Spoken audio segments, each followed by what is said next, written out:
कि मैंने कई अभी इस क्षेत्र में व्यवहारिक अनुभव लिया है, पर टेक्निकली मैं इतना क्वालिफाइड नहीं हूँ।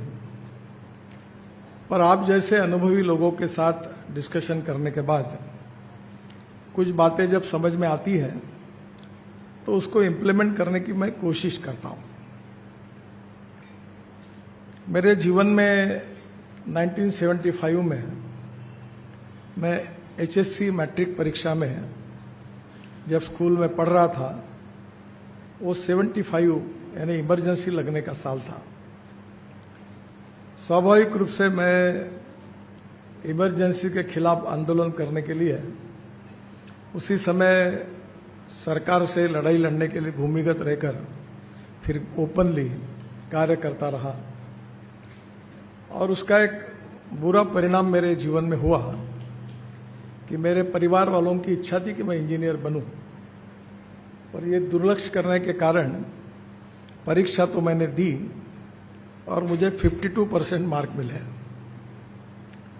और मेरा दुर्भाग्य था कि साइंस ग्रुप में 49.26% मिले। तो प्रोफेशनल कॉलेज में मिनिमम क्वालिफिकेशन 50% के ऊपर होने के कारण मैं इंजीनियरिंग के एडमिशन के लिए डिस्क्वालीफाई हुआ। अब ये अचंभा है कि आपने मुझे फेलोशिप दी, वैसे अभी तक मुझे 14 डिलीट डॉक्टरेट्स भी मिली है, फिर भी मैं अभी तक डॉक्टर लगाता नहीं हूँ, क्योंकि मैं आज भी ये बात ग्रास रूट लेवल पर समझता हूँ कि मैं इस सब्जेक्ट का एक्सपर्ट नहीं हूँ। पर मुझे इम्प्लीमेंट करने का सौभाग्य मिला। Mumbai Pune express highway, Worli Bandra sea link project और 55 फ्लाईओवर्स मुंबई के, इसके कारण मुझे ये अवसर मिला। 95-2000 में शायद महालक्ष्मी में आपका एक ऑफिस है, और उसमें रायकर साहब उस समय स्ट्रक्चरल इंजीनियर थे, आपके अध्यक्ष थे। तो उन्होंने मुझे बहुत आग्रह करके आपके कार्यक्रम में बुलाया था, और उस समय भी उन्होंने मुंबई के फ्लाईओवर्स और हाईवे के कारण उन्होंने मेरा गौरव किया था। यहाँ की इंस्टीट्यूट ऑफ इंजीनियर्स में तो मैं बहुत बार आया हूँ। आज प्रवीण मसे का आपने सत्कार किया, उसके जो ग्रैंडफादर थे प्रभाकर मसे, वो बहुत अच्छे होशियार इंजीनियर थे, VNIT में लेक्चरर भी थे, और स्ट्रक्चरल इंजीनियर में उनका हाथ कोई नहीं पकड़ता था। अपने जीवन में उन्होंने बहुत प्रतिकूल परिस्थिति में, बहुत गरीब स्थिति में अपने जीवन की शुरुआत की, और बाद में एक बहुत अच्छे एक्सपर्ट इंजीनियर करके उनका नाम था। वो भी इंस्टीट्यूट ऑफ इंजीनियर्स के ऑफिस बेरर थे, और तब भी मुझे यहाँ अनेक बार आने का मौका मिला। एक बात जरूर है कि इंजीनियरिंग में लगातार काफ़ी डेवलपमेंट हो रही है। विशेष रूप से सिविल इंजीनियरिंग में जो डेवलपमेंट हुई है उसके आप सब लोग साक्षी हैं। एक बात सिखाई नहीं जाती, और उसकी कहीं ना कहीं कमी है, ऐसा मुझे लगता है, और वो कमी विशेष रूप से सरकारी काम करने वाले इंजीनियर्स में ज़्यादा है। वो कमी ये है कि चल जाता है। ये चल जाता वाली बातों ने बहुत काम बिगाड़ा है। We need to reduce the cost of construction and improve the quality of construction.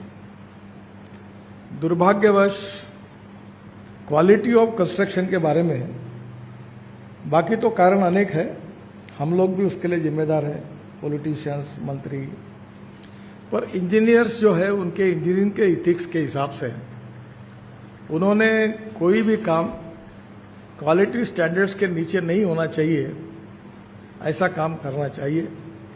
ये उनके इथिक्स के साथ जुड़ी हुई बात है। हमारे NHAI में हजारों इंजीनियर्स काम करते हैं, और मुझे थोड़ी गलत भी आदत है कि मैं ओपनली कोई बात होगी तो पूछने के लिए संकोच नहीं करता। तो एक बार मैंने उनको पूछा कि कहाँ से आए हो, तो IIT के बहुत लोग हैं। मैंने बोला हिंदुस्तान में इतने रोड बनाए हैं, कि रोड के बाजू में तुमने बनाए हुए नालियों में पानी बहता है, ऐसी कोई नाली दिखाते हो क्या? मुझे दिखा सकते हो आप? तो बहुत मैं शोध कर रहा हूँ, 11 साल मंत्री हूँ, अभी तक ऐसी नाली नहीं मुझे मिली।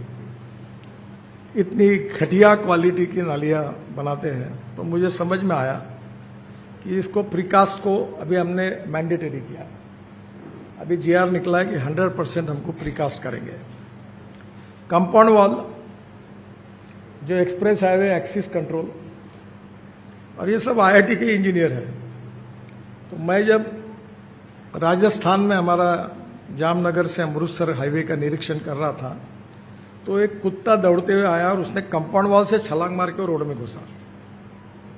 तो जहां कंपाउंड वॉल बननी थी वहां पहाड़ था। तो नेचुरली इंजीनियर और कॉन्ट्रैक्टर को ऐसा तो कहना उचित नहीं होगा कि उनको कोई कॉमन सेंस नहीं है, पर चल जाता है।